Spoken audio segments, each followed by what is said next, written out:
Os navios eram chamados de tumbeiros de tumba, por causa da alta mortalidade da carga. Carga humana, os escravos africanos. O tráfico foi se tornando cada vez mais lucrativo. A escravidão deu um nó na lógica econômica colonial e do Império Brasileiro. Não é pouca história. Como é seu nome?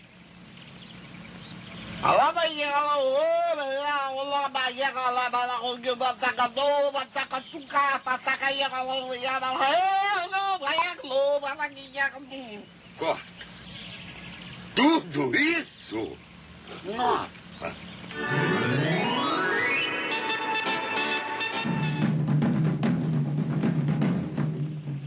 Eu, Robinson Crusoe, você, sexta-feira, hã? Entendeu? Sexta-feira, Robinson Crusoe. Não. Não. Sabe de onde é que o Robinson Crusoe estava vindo e para onde é que ele estava indo? Olha, até sei, mas conta você. Ele estava vindo da Bahia e indo para a África. Olha aqui, está no livro. O livro foi publicado em 1719. Tendo eu vivido 4 anos no Brasil, negociantes e plantadores disseram que pretendiam aparelhar um barco para ir à Guiné.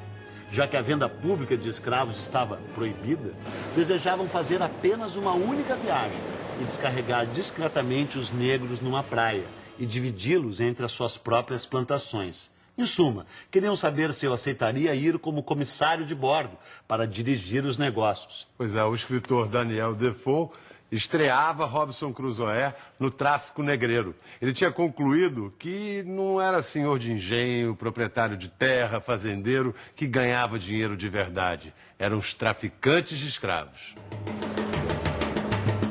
Robinson Crusoe não era um vilão, era um homem de negócios.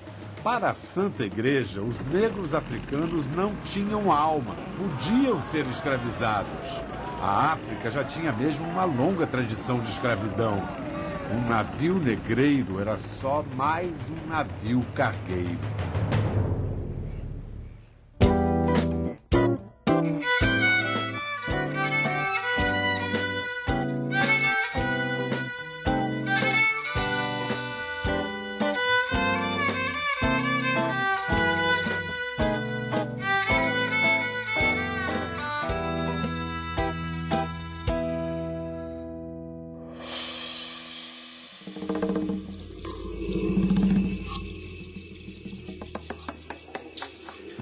As normas da União Europeia sobre o transporte de animais vivos são claras e rigorosas. Os porcos, por exemplo, não podem viajar mais do que 24 horas e precisam ter acesso permanente à água.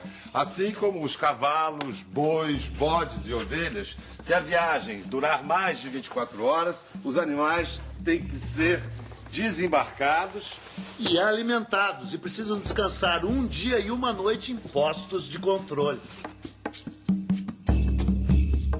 De acordo com a Organização Mundial da Saúde, o animal humano precisa beber pelo menos 3 litros de água por dia. Ingerir, no mínimo, cerca de 1,5 kg de comida por dia. Os humanos também consomem 1 metro cúbico de ar por hora. São 24 metros cúbicos de ar por dia. Durante os séculos 16, 17, 18 e 19, navios atulhados de peças humanas cruzaram o Atlântico.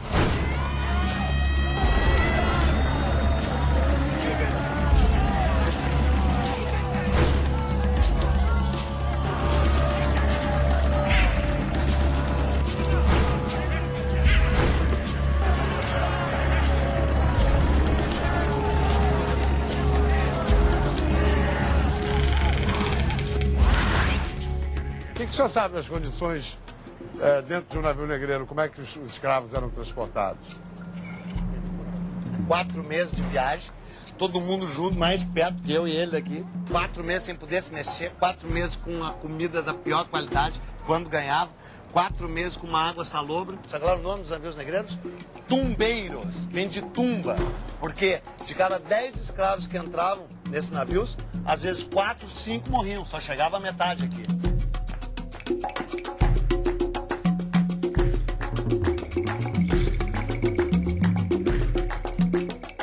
mais famoso quadro sobre um navio negreiro é este, do Johann Moritz Rugendas, um alemão.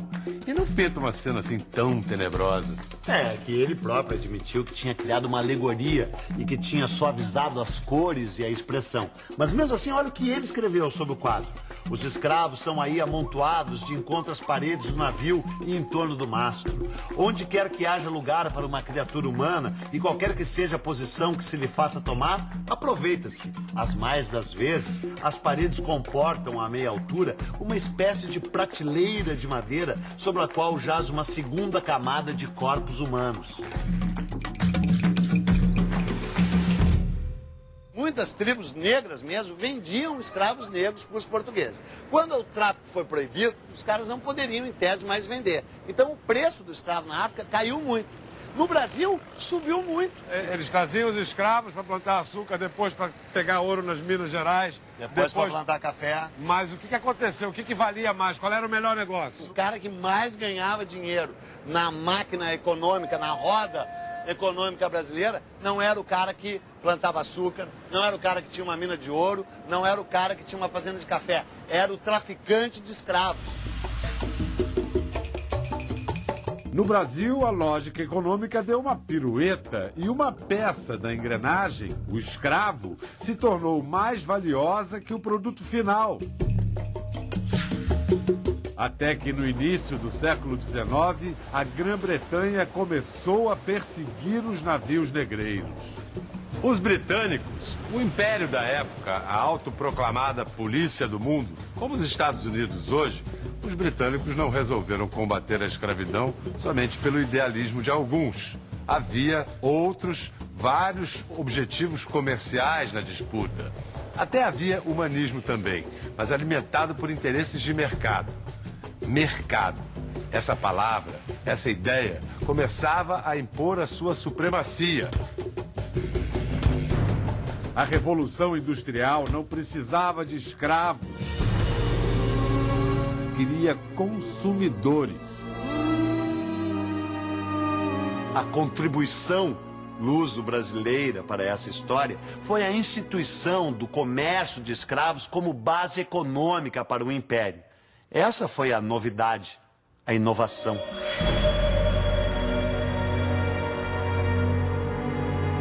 O Brasil foi o país que recebeu o maior número de escravos na história da humanidade. 5 milhões de escravos, pelo menos, foram trazidos para o Brasil. 400 anos se prolongou o tráfico de escravos no Brasil. A lei da abolição que ficou por 58 anos no parlamento para discutir, né? E a mesma princesa Isabel deu a liberdade. Quer dizer, ela abriu a porteira, né? Com a luta dele, seu jeito. É declarada extinta desde a data desta lei a escravidão no Brasil. Revogam-se as disposições em contrário. A lei ficou 58 anos no parlamento para ser votada. E aí não era votada por decurso de prazo. Porque chegava na hora de votar, os deputados saíam, que nem de vez em quando ainda fazem hoje. Saíam para não ter quórum e para não ter a votação.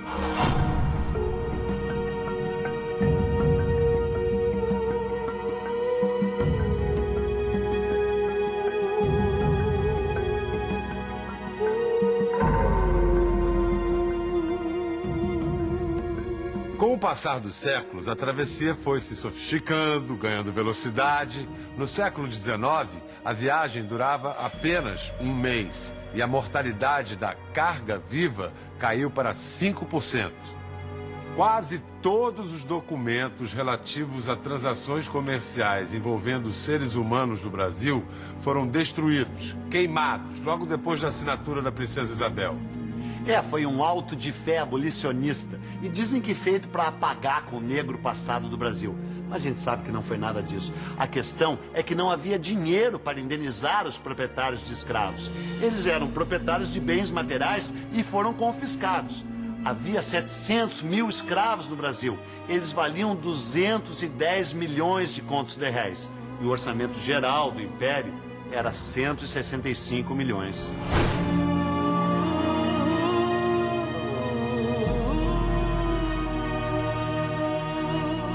Joaquim Nabuco antecipou. A escravidão permanecerá por muito tempo como a característica nacional do Brasil.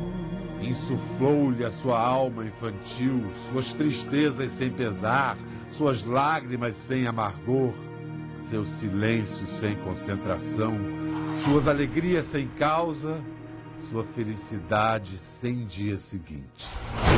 Vieram pro Brasil como escravos os guerreiros da mãe África, em navios negreiros. No horror da escravidão forjaram com a mão da doçura nossa cultura, nossa nação. Da senzala veio a emoção mais bela, que Tubantu, Nagô, Gegê e a nação Benguela. E assim a história sempre se transforma numa manhã do dia sempre novo, concretizando os desejos e a vontade do imenso coração do seu povo.